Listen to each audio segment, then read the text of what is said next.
Question कह रहा है among the following elements the configuration having the highest ionization energy is. देखिए 4 आपको कन्फिग्रेशन दिए गए हैं और आपको हाईएस्ट आयनाइजेशन एनर्जी पता करनी है। 2 तरह से कर सकते हैं इसको, दोनों तरह मैं बता रहा हूँ। चलिए देखते हैं। देखो सबसे पहले तो तुमको ये पता है कि आयनाइजेशन एनर्जी जो होगी वो टॉप टू बॉटम जाने पे क्या होती है, डिक्रीज होती है।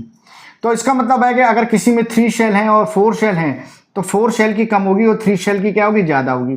इसका मतलब तुमको समझ में आ गया कि डी जो होगा इन सारे ऑप्शन में डी की कैसी हो जाएगी, लोएस्ट हो जाएगी। आपको बताना हाईएस्ट है, तो डी तो ऑप्शन से हट गया। चलो भैया आप जरा यहाँ पर देख लो, तो यहाँ पर अगर देखो तो ये भी 3 शेल है, ये भी 3rd शेल है, ये भी 3rd शेल यानी 3 पीरियड है, 3rd पीरियड है। यहाँ पर क्या है, P1 है, यहाँ पर क्या P3 है और यहाँ पर P2 है। तो स्टेबल कन्फिग्रेशन क्या होता है, P3।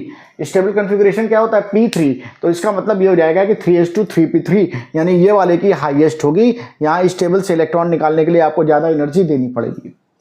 नहीं समझ में आता है तो एलिमेंट को देख लो। तो पहला एलिमेंट देखो जरा, नियॉन का कितना एटॉमिक नंबर होता है, 10, ठीक है ना। तो पहला एलिमेंट जो होगा 10 और +3 13, 13 किसका होता है, एल्यूमिनियम का।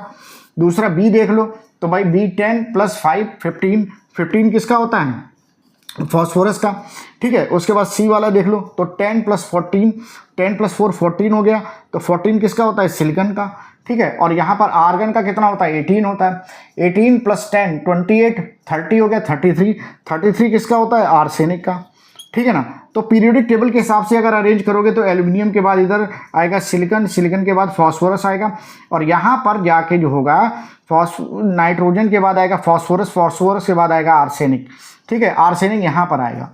अब आपको समझ में आ रहा है कि आप इधर से इधर की तरफ जाओगे तो आयनाइजेशन एनर्जी की वैल्यू क्या होगी, बढ़ेगी।